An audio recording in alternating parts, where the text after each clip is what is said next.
I just put on lip plumper and my lips are burning, but it works really good. And I know I already have big lips, but I could tell a difference when I use this. It's by Polite Society. It's called Big Mouth. It works. I also did my lip stain using those little Sashu lip stains, so like peel off lip liner. Did my stain. I'm in a rush, so we're gonna just jump into these topics. You guys seem to like my last video like this, so here's another one. First topic, giving birth. You know, I did an entire video on giving birth. This primer is drying out on me, how annoying. I did an entire video on my birth experience, but one thing I'll say, giving birth is very weird. It's a very unique experience. Weird in a good way, because it's so painful, it's so uncomfortable, but when you're done, you're like, I would do that again. It's weird. I legitimately would do that again. I want to do that again. You know, the drama and the personal stuff aside, I enjoyed giving birth. And like I said, it's painful. Everyone has a different experience, but in general, it's not something that's so painful that I would never do again. I would do it again. Just choose the right person, you guys, because risking your life and giving birth to help carry on a man's legacy just for him to treat you like shit is just, I wouldn't wish that on anybody. So if you're gonna give birth, really choose wisely. And it sucks because, you know, with men, there's some men that actually change during pregnancy, or there's some men that change right after birth, so it's like you really don't know. And there's a lot of women nowadays that are expressing they don't want to have children at all. I don't judge you for that, and I don't blame you, just based on just the horror stories that are out there. But if you are gonna move forward and do that, just really try to be as selective as possible. Wow, dude, you, my older sister, and my friend Cynthia all said the same thing. Why is this nigga showing up on FYPs? What the hell? I got distracted because I feel like I kind of like just the color corrector look. I've been liking the more natural looks, although I love a good beat. But this looks cute. Anyways, just be selective, that's all. You know, I had a lot of people scare me. And I mean, that's not to minimize their experience. Maybe it really was like a lot for them. But specifically regarding the epidural, a lot of people are like, oh, when they do it, it's the most painful thing ever. I'm telling you right now, when you're at the point where you are ready for epidural, it's not painful. Like it was weird because I'm over thinking, okay, like this is it. Like this is the worst thing I've heard. Like it's the worst thing ever. When he did it, it's like you're in so much pain and you want it so bad. You're just like, oh, okay, like I could take that. Like when he was done, I was like, oh, you're done? He's like, yeah. I said, oh, I didn't feel it. It was weird. He was also a good doctor though. Like I forgot what he said, but he kind of like joked and distracted me. But I don't know why I thought it was gonna be like the worst pain I've ever experienced, and it wasn't. And I can't speak for everybody though, but I just remember people telling me how scary that was and how painful it was, and it had me nervous. But I feel like when I went into it, like I just kind of relaxed. I don't know, I feel like when you go into something and you're nervous and you're scared, like I don't know, like, and you tense your body up. Yeah, it might hurt if you're kind of tense. You gotta relax. So, yeah. Someone says, keep the narcissist opinions coming. I hate that I know so much about them. Is there such thing as outdressing the birthday girl? Yes, I think so. I mean, I think there's such thing as outdressing people, period. That's why when I go out with my friends, we just coordinate. Like, we'll literally be like, what's the vibe? That way, it's not like a matter of, is this too dark? No, I'm tan. It's not a matter of outdressing each other. It's like, oh, you know, we're all in the same vibe. I prefer that, you know, just, I don't know. Because imagine if I'm super dressed up and my friend is dressed chill. Now they feel awkward. It's like, no, like, let me know the vibe and I'm gonna fit that vibe. Like, are we dressed up? Okay, we dressing up, we taking it there. Are we chilling? Oh, I'm chilling. As far as the birthday girl goes, I've never experienced that where I've outdressed someone on their birthday, because I've never tried to dress all extra on someone's birthday. I'm gonna look nice, but I'm not gonna put on my best dress ever if I know that I'm going to celebrate somebody else and they should be, the spotlight should be on them. You know, I don't think that happens on accident.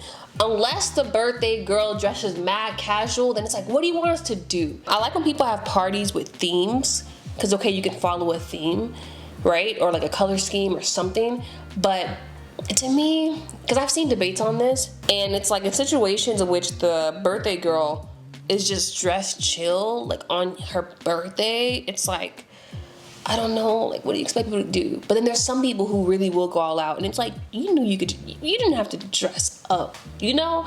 It's complicated because some people could say, oh, you don't want me dressing up, that's insecure. But I don't know, if it's someone's birthday, at least that's just how I think about it. It's their birthday, it's their day. They should look the best. They should outshine everybody, because why not? I don't see an issue with that. So I don't know, honestly, this topic's giving me a headache because it's not that deep to me, like, because I've just never done that. I've never tried to outdress anybody, so like the topic itself is kind of annoying. Pretty privilege, is there such thing? 100%. 100%. Pretty privilege is real, white privilege is real, light skin privilege is real. 100%. I think anybody who benefits from a particular privilege but then claims that privilege isn't real is either stupid or they're in denial. But the reality is, yes, there are certain privileges based on how you look. Pretty privilege is definitely a thing, for sure. Stay or leave a man after 10 years, 3 kids, no ring.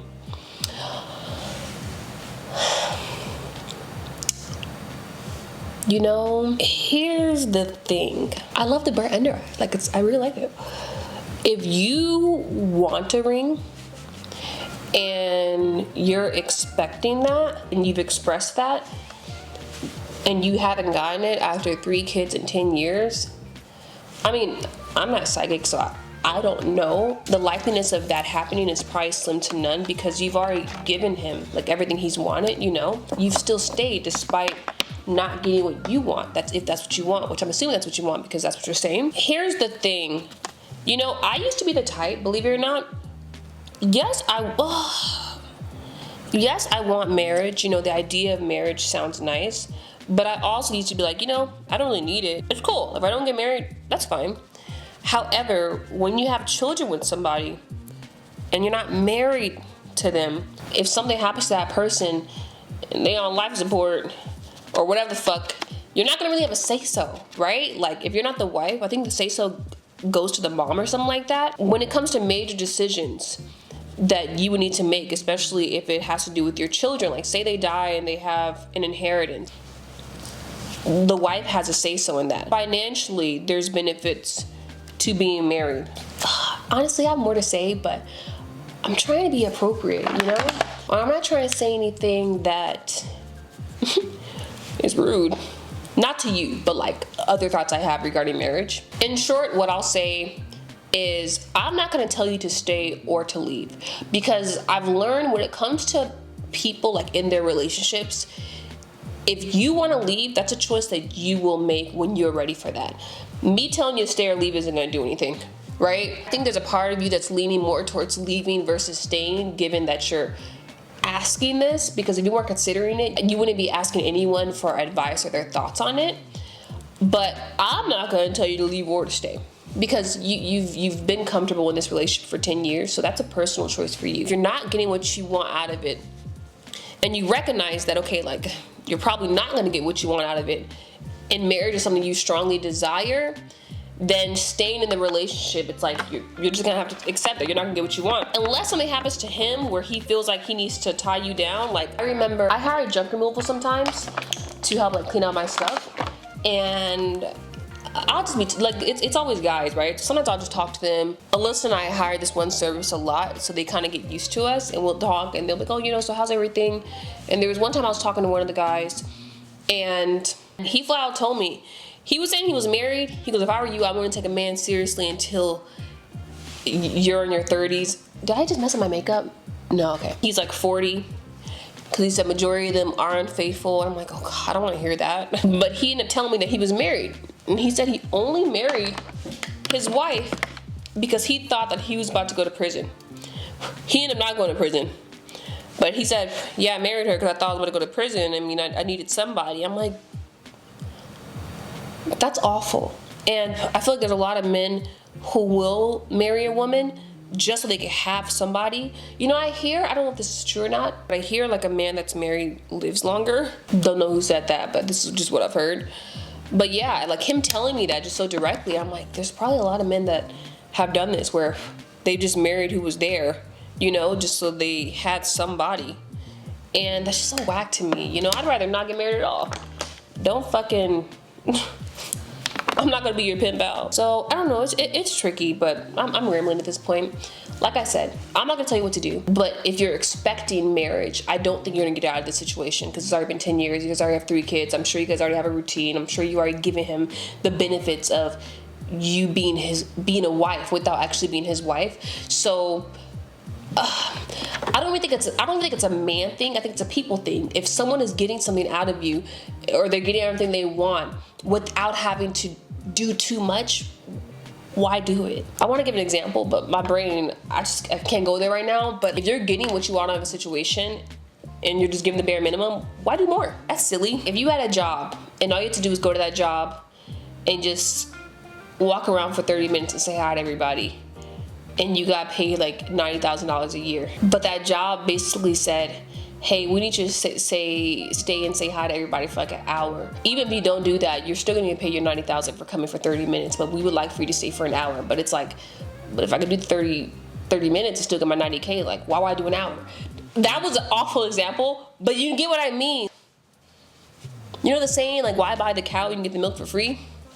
It's that. And I mean, it sounds harsh, but that's the reality. I've been in those situations where I wanted more, but it's like, okay, I've already given you everything you want, so why would you give me more? If I've already, like you're already comfortable getting what I've been giving you. That's why, at least from what I've learned, is that you have to set those boundaries and like be stern on what you want early on. Because once you fall into like a routine or like a pattern, it's like really hard to break it. Damn near impossible. But if not impossible, very hard. J. Cole or Kendrick? I'm not a guy. That kind of stuff isn't important to me. I don't really listen to either of them like that. I think they're both really good though. But like, neither of them are like in my rotation.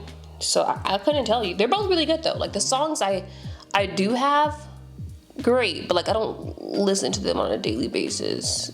They're both rappers. They're both cool. Being friends with exes, there's one ex I'm cordial with, but him and I don't talk, which is just no beef, Like if I really needed something, I can call him and get advice or something like that. But I think the only reason why that works out is because we only dated for 6 months and like it never really got deep, So it's not messy. But would I be friends with any of my other exes? No. They weren't even good partners. I don't think they'll make good friends. I have other friends. No, I wouldn't be friends with them. It's unnecessary. So no. I'm not a fan of that. I'm not a fan of dating people that are friends with their exes. I'm not a fan of any of that, to be honest. Not white men with eyes. I was gonna actually go on my very first date with this one white guy, but we kept rescheduling, and I don't know, we both just stopped hitting each other up. And he said something that made me think, I'm like, this guy is just horny. I forgot what he said, but like, it was like, this guy's horny, bro. And no, no thanks. No thanks. My sister's dating a man that she knows is a cheater and he is all around abusive. How do I save her? Mind you, backstory, she started dating a dude who lives in the same apartment complex as us. Mind you, she knew this before even getting into a relationship with him. Even worse, this man literally lives directly above our unit. Before they started, we would see him bring different girls to his unit and would fight with them to the point that police had to get involved. The girls would come out with bruises and busted lips. I found out later that my sister started dating him and she wouldn't tell me. She would tell me that he called her to his unit because he needs help with the Wi-Fi. Not knowing they're already dating, I tried telling her multiple times to leave this guy because he is going to embarrass her. He recently had a party and we could see and hear all the girls he invited. He started flirting with the girls and we could hear their conversations. TMI. Oh my gosh. Okay, I get the gist of it. Ooh. This is tricky because I have not only been in your situation, but I've also been in your sister's situation regarding being in a relationship with someone who's abusive. And it's just tricky because the thing is, when you start to date an abusive man, typically before that abuse really takes place, there's like a grooming period almost, right?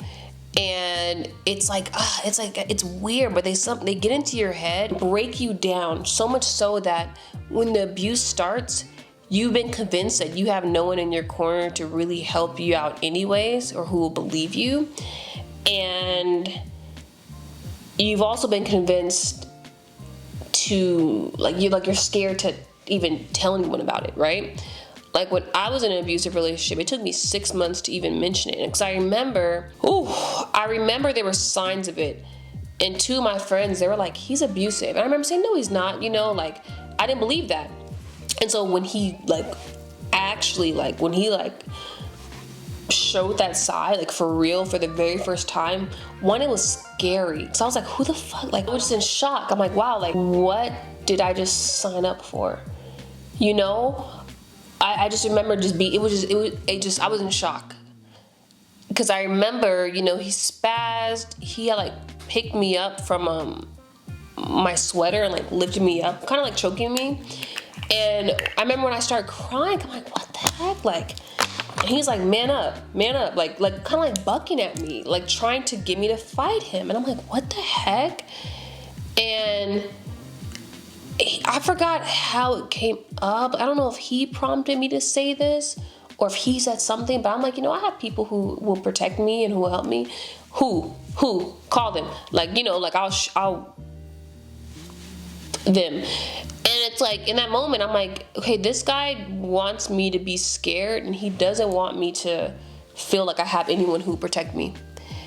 And that's exactly how I felt, because I did not tell anybody for months. And I remember just feeling like, damn, like, my friends are right. Like, they warned me, and I felt humiliated.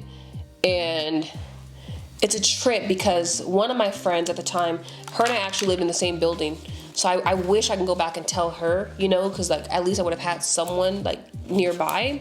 It was tough, and I would try to leave, and each time I would try to leave, I would get threatened, you know. So I became scared to leave. Like, I remember when it was finally done, I was scared to walk into my parking garage because I was like, oh my God, like what if he shows up here and harms me? Like, I at one point asked my leasing office agent to come to the garage with me when I had to get groceries out of my car. Like, any other time, I would just try to get to the elevator super quick. You know, like, I was on edge. I'm like, I've never experienced this before, but I was on edge. And I'm like, okay, like, if I could just get to the garage quickly, like, it's fine. But there was one time I got groceries. I'm like, okay, like, I don't want to be in the garage by myself this amount of time. So I went to my leasing office. I'm like, hey, like, you know, do you mind coming down with me? Just, you know, like, I was on edge. But when you're in a situation like that, it's really hard to leave. And it's like, it I don't know, like, it affects your self-esteem. I don't know. It just, it's a really, it's hard to put it into words, but a lot of times abusive men, they will isolate you both mentally and physically. It's a trip because while they're abusing you, they'll make you feel like they're the only person in your corner and like no one else is going to support you or help you. And it doesn't help that a lot of abusive men, not all of them, because some of them, like, they're just mean, just all around, but a lot of abusive men are typically really, really nice and cool with everybody else. So when you do finally get the courage to talk about it, you could tell in people's faces they don't believe you. And then that kind of makes you want to, like, not even share it. Because, like, okay, I'm not going to be believed anyways. So it's a very, it's hard for me to share detail. I don't want to share everything. It's a very interesting situation to be in, that's for sure. Because when you're in a relationship, you know, like, you want to be with someone that makes you feel safe. But abusive men, they want you to fear them. Even if they don't physically hit you, they may sock things around you to intimidate you, they want you to fear them. And I hate that there's men out there that do that to women. You know, from my experience, I've experienced that twice. It sucks because you would think that, I'm like, okay, yeah, I've experienced it before, you know. Like, you would hope, you know, maybe not think. Now I wouldn't think that, right, because of my experience. But you would hope that, okay, because I'm aware this woman has experienced this, I'm gonna make sure I make her feel safe and protected. But both times I have experienced this, I've told them, like, hey, this is my experience. This is, like, you know, something that I've been through. They almost like use it to their advantage. Like, okay, like, she's vulnerable. I can really get her, and this is how I'm gonna treat her. And I just think that's so. The only word I could think of is evil. It's just evil to do that. When I know someone has been hurt or they've experienced something, like, I try my hardest to be soft with them because I don't want to add to that trauma. So it's an interesting situation to be in. But I say all that to say, you can't really save someone. It sucks because obviously you want to, but when you're in that situation, I don't know how you could save her. Because when I was in that situation and I started to get advice, I'll get pulled back in. You know, it was really, like, it took me being over it and me being fed up. I remember when I was finally ending it, I remember being like, whoa, it doesn't get better. When you're in an abusive relationship that's physically abusive, it gets worse. It gets worse. It does not get better. It doesn't. It just simply doesn't. My job is literally to get on camera and show my face, right? Imagine if it would have got damaged even more. You know what I mean? Like, how do I explain that? You know, it heals in a week. But it was just like a wake-up call. Like, yo, this shit could get really bad. I don't want to see how much worse this can get. And I finally reached my breaking point where I'm like, yeah, no, I can't. And so it sucks, though, because some women, by the time they reach their breaking point, it's too late. The most danger you'll be in is when you're about to leave an abusive relationship. There's women who like legit get murdered when they're finally about to break away and leave a situation like that. And if you watch documentaries on this, you'll have their friends and family talking about how much they express not liking the man they're with and trying to pull them out of it. And they couldn't. So I legitimately don't know how. If you're watching this and you've experienced what I just talked about and you have like suggestions or solutions, I would love for you to comment them. But me personally, I don't know how. You know what I will say is that if you're aware someone is in this situation, be patient with them. When I was in my situation, there was a couple people around me that lost patience with me, right? And I mean, I get it. It could be draining for someone to hear that amount of trauma consistently, right? Especially when you keep going back to it. And I wish people understood like the mental headspace you're in when you're in that. It wasn't my intention to drain anyone with what I was going through. I just needed someone to talk to, and I need to feel like I was genuinely supported and I had someone that was genuinely there for me. And so be there for someone. Like, if you know what they're going through, don't ever tell them, okay, like, this is a lot, you know, you have to figure out on your own. Like, don't isolate them because it's already an isolating experience, you know? Be there for them. It sucks though, because I get it. You gotta protect your mental and emotional well-being too. But just be there for them the best way you know how, and at least let them know that you are there for them when they are ready to make that step, right? Like, when I was finally ending stuff, one of my friends came over. She came over to help me. On 2 occasions, I've had friends be there for me.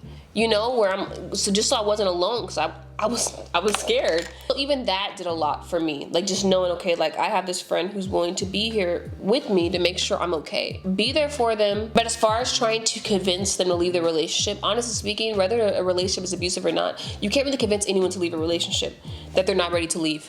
And if you've tried it before, you know. They have to decide that for themselves. But pray for them and pray, because like I said, like, it's dangerous leaving an abusive relationship. Yeah, I really don't have a solid answer for this. I'm sorry for that, but yeah, I don't have a legitimate solid answer. Is this the same girl or a different girl? No, another person mentioned marriage after 10 years of dating. Oh, is there something going on social media? Like, is this like a story going around? Is that why this is coming up? Or have you guys both dated someone for 10 years? And I don't know. I already answered that question though. I'm shocked to see it twice. Closure talk with ex after breakup. To be honest, you guys, when I was younger and dating, I needed closure. I'm like, oh, you know, can we just have a talk? You know, closure. To be honest, man, while it's respectful, I guess, like, to give someone that closure, I don't know if I'll call it that. Like, just if we establish, hey, like, we're ending things, like, okay.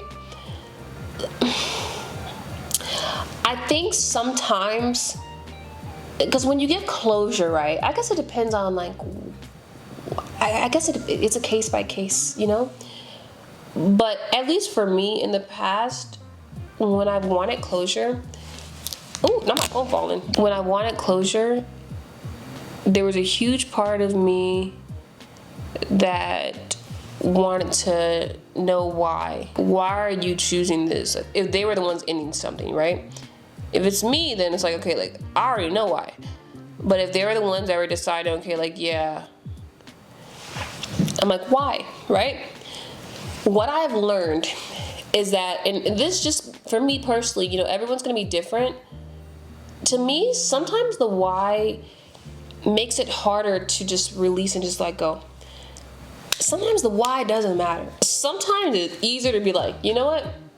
This is just what it is. The why don't matter. It just is what it is. Because, I mean, the reality is, when you know the why, I mean, it's still gonna hurt. You shouldn't be hurt about it. So, like, I don't know. I just don't think the why is... Sometimes trying to figure out why someone is choosing to do something, or, like, you know, even trying to figure out why someone's being a certain way, you may never know why. You end up using a whole bunch of energy that you could have saved just to be like, you know what? This just is what it is. This is just it. It is what it is. The why doesn't matter. I don't need to know why. It's not gonna change. It doesn't change much for me. I used to think it did. That's why I want closure. I don't know everyone will agree with this, which is understandable. I mean, I think it's valid if you don't. Because like I said, everyone's different. But for me, it's like the why is not important. It is what it is. Like, okay, when my ex, my child's father, when he broke up with me, I just said, okay. I was like, okay. And then I asked him, are you sure? He said, yeah. I said, okay. I didn't really need to know why. Because I'm like, the reality is this is what you're doing, right? And, you know, it was more so the timing that made me question why. I'm like, damn, nigga, like, kick me while I'm down. But the reality is the why doesn't matter. It is what it is. It happened. It's done. Move on. Let it go. That sounds really blunt. Like, okay, I'm not trying to be harsh about it, but you can't force anybody to be with you. You can't. You shouldn't want to. You shouldn't want to be with anyone who doesn't want to be with you. It is what it is. If they don't want to be there, all right. Good luck on your future endeavors. You don't want to be here. I don't want you here. Boom. We're on the same page now. Like, okay, that sounds really mean, but like, I gotta be honest with how I feel, you guys. So like, sorry if you disagree with that, but that's just how I view things. I'm really such an Aquarius. Since me. Let's see if these lashes look good. My other lashes are freaking on my steering wheel of my car. That's where I keep them. I see a lot of people asking about friendship breakups. Honestly speaking, you guys, I've had a couple of those and they hurt. Man, I hate friendship breakups. There's a friend I cut off. I'm like, this bitch is crazy. Like, I never thought she'd go away. But there's some friends, like, even if we had like a drama or a disagreement, I'm like, it's unfortunate that we had to fall out like this. You know what I mean? Because it doesn't have to be ugly. Like, one of my last friendship breakups, I remember one of her last texts to me. It was so mean and so ugly. And it was something that I'm like, this is something you've been thinking for a while. You know, but it was just so mean-spirited that it really hurt me. Cause I'm like, damn, like, I actually liked you, you know, I thought you were cool. And I remember saying to her, like, I'm not gonna stoop low, you know, because the reality is I enjoyed you as a friend, you know, I liked you. I know, I obviously, you know, if we were friends, I knew what I could have said to hurt her, but I'm like, it's not even worth it.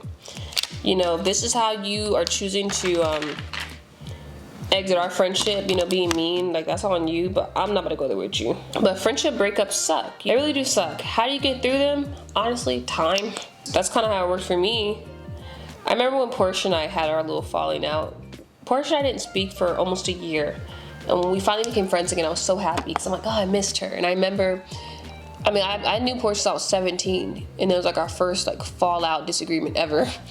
And I remember going through like my pics, and I would run into so many old pics of her and just screenshots of our conversations, like funny stuff. And there's some stuff I'm like, oh, I can't see this. But there's a lot of stuff I'm like, oh, I can't delete this, man. Like, I just didn't delete it. And so it's funny when we became cool again, 'cause I'm like, bro, like, you feel like an ex. You know, like, honestly, I don't even think all my exes, once we're done, all traces of you are deleted. Besides, like, unless I got some videos, like, not sexual videos, but videos you acting an ass, like, just in case you ever try to taunt me, baby, I'm keeping that. Or sometimes text threads, just if I feel like if they're a liability, because some of these niggas are. I'll keep my receipts, but like photos and all that other shit, that's gone. What do I need those for? I don't. Wow, I like these lashes. They're Ardell. I'm gonna use my Clinique mascara to bond them. Well, these are so light. I like that. Why people cheat instead of just leaving a relationship? You know, I've never cheated, so I don't know how to put myself into the mind of a cheater. What was I saying? They want to have their cake and eat it too? Yeah. Some people lack control and discipline. That's ugly. That's a turn off. But honestly speaking, I think that, oh my gosh, you know, I'm not even gonna let that bother me. Got liner on my face. I think the men that are like serial cheaters that literally can't go without fucking somebody, they either have sexual trauma or they like men, or both. And we could debate on this, but it's not really debatable because it's the truth. I think there's a lot of men that would really benefit from therapy. I don't want to say they need therapy because I feel like that sounds rude. I think everyone needs therapy. We all do. But there's a lot of men that the reason why they cheat is because they're fighting demons. Yeah, that wasn't meant to sound mean. Sometimes it's hard for me to do these videos in which I give my opinion because I never want to sound mean. I'm pretty blunt with my communication. Yes, I'm using scissors to try to get rid of this eyeliner. It kind of helped. I'm just really blunt, that's all. But I'm not trying to be mean about it because that's not my intention. Baiting the block, as the kids say. It's not my preference. Why? There's so many people in this world. Why go back to somebody who got on your fucking nerves? Hold on, I need my curling thingy. Gotta curl some of the pieces of my hair. You know, someone pointed out that my camera should be a little closer because there's a lot of space. I do this on purpose because I like to sometimes crop my videos for TikTok, and if I'm super zoomed in, by the time I crop it to make it vertical, it looks crazy. So this works for me. I like it. See how my hair is like fucking straight? Very annoying, right? Social media and posting. Getting out of a shadow ban when you kept deactivating your account. You know what? I mean, I do think it's possible to shadow ban, but sometimes like when people talk about like their engagement being low, which is basically the same thing as a shadow ban, sometimes I think people forget that sometimes people just decide to not use their social media anymore, so you have a lot of just inactive people following you. Or the more harsher reality, but still a reality, is that people don't like your current content, especially if you've changed it. No, they want to see something different. Like for me, my old viewership, oh my gosh, like it went crazy, right? Like I'll post a video, I can get 100K in 24 hours. As of lately, that's not the case. And I could easily get on here like, oh, I'm shadow banned, you know, whatever excuse I could think of. But the reality is, I know why my engagement isn't good. Don't want to go outwards. It's because I kept freaking posting and disappearing, and after a while, that shit gets annoying. And people, they clock out. They don't want to tune in anymore.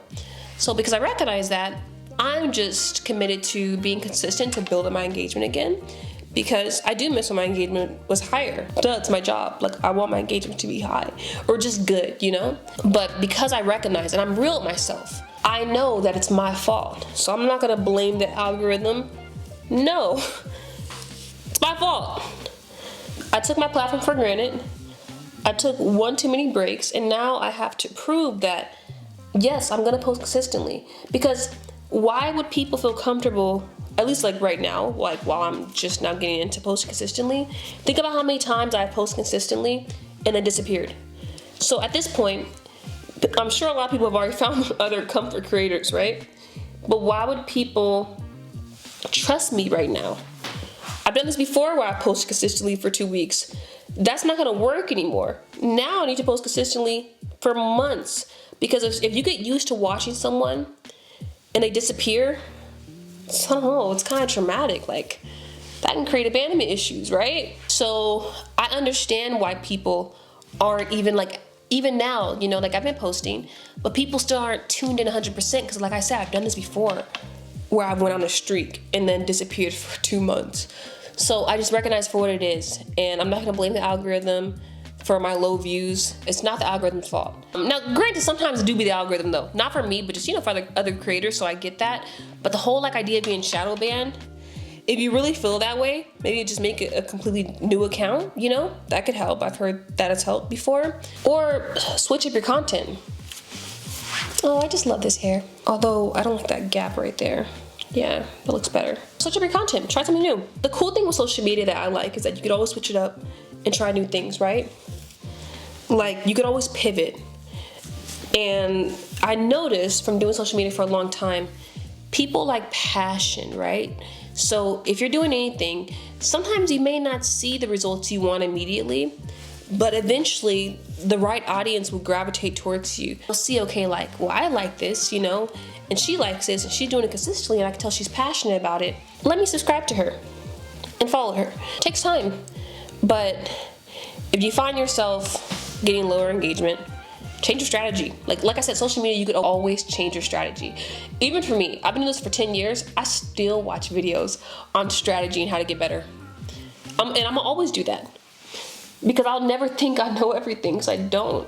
And that would just be silly. And I learn a lot of stuff. Like I watch a lot of different stuff. Like anything I wanna learn, I just search it. And I'll just watch videos, take my little notes, and I'll apply it. Like the reason why I don't do an intro for my channel anymore, because I watched a video and it kind of broke down that because of TikTok, people's attention span, I mean, they're really short. Well, our attention spans are already pretty short, but TikTok has shortened that. So now it's like you need to hook people immediately. So yeah, I'm not gonna waste your time with 12 seconds of an intro. I'm gonna just jump right into the video. It makes sense. So, you know, just study, like, you know, if you genuinely feel like you're shadow banned, either start over or change your approach. But I recommend watching videos on that, just to like kind of help you out. I love it. I love studying. It's like one of my favorite things to do. Like I don't want to do too many curls, you know, like I want this shit to look natural still. Getting back into shape after having a child. You know, I saw a TikTok. Fuck, this looks too neat now. Crap. Gosh, hold on. I saw a TikTok where this girl was talking about that. Oh, I wish I could freaking find it. But she's like, basically the first story was like, oh, you just had kids, or, you know, somehow like getting back in shape. And the second slide was like, we're 5 and 6. Like basically you've had this time, right? I don't think that you should feel pressure to snap back immediately. But if you recognize that, hey, like I like looking a certain way, which nothing is wrong with that, then once you've healed and once you find the time, even if you gotta do like a little 30-minute workout, just start. And to be honest, sometimes working out, you know, of course it's hard. You know, when you first have a kid, you're tired. But it's weird. I kind of feel like the more I work out, the more energy I get. Yeah, it's weird. Working out really does wonders for you mentally. And I will say that being a mom can be very mentally taxing. It's just a lot, you know, especially depending on your situation. Like for my situation, oh my gosh, I wish I would start working out sooner. I go to the gym I go to now though, because it's all women, so like I feel more comfortable there. But I wish I would have found it sooner, because I would have started, because man, I just feel so much better just internally working out. I don't know what it does. My mom, my dad, and Alyssa was telling me that.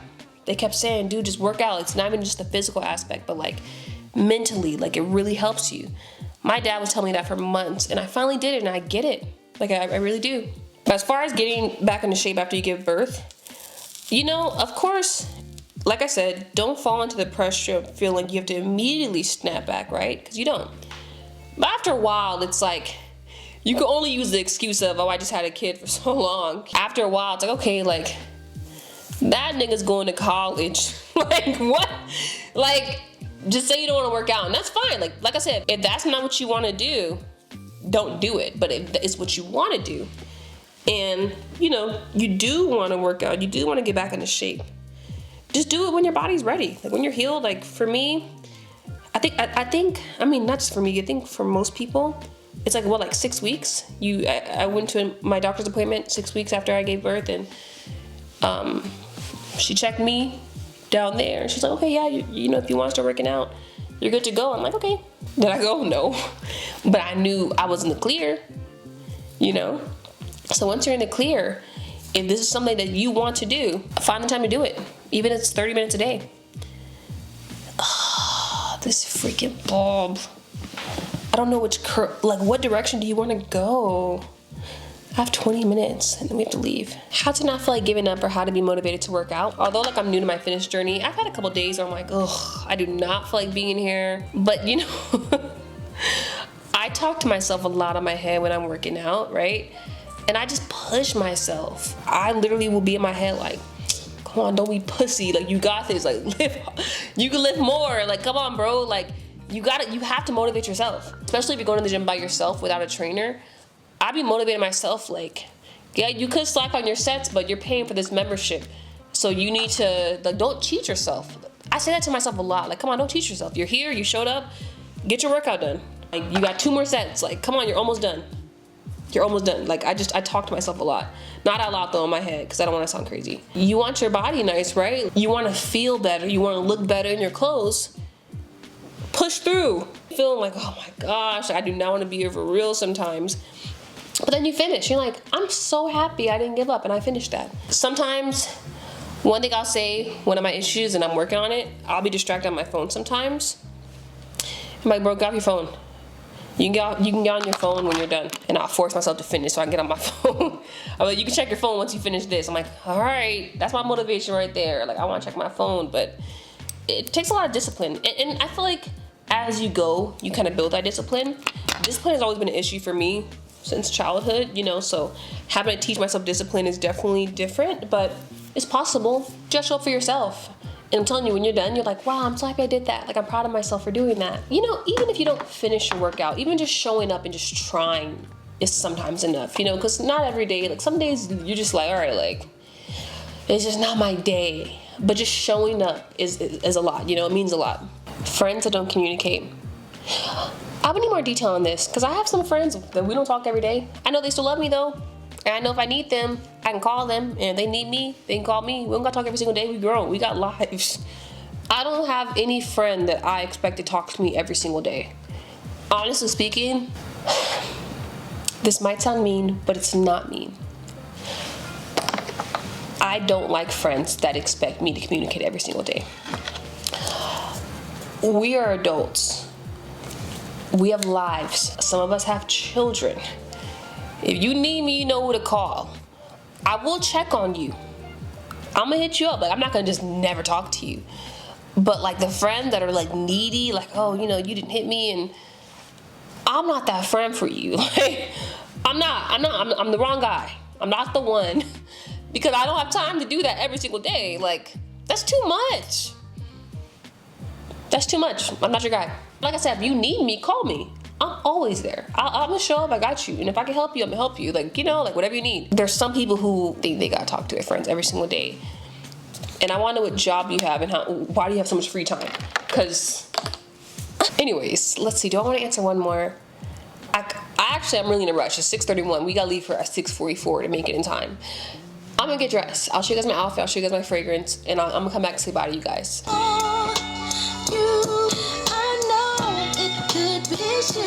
Every time I see your face. Anyways, I put on Vanilla Skin and I'm putting on Grand Sieur. I'm gonna mix that with You Remind Me because I feel like I can. Does that work? No, Grand Sieur kind of overpowers that. I'm gonna go now, guys. I'm in a rush. Thank you for just listening to me talk and do my makeup. I appreciate it. I appreciate you guys for tuning in. I hope you're subscribed if you're not already, and I'll see you guys in my next video.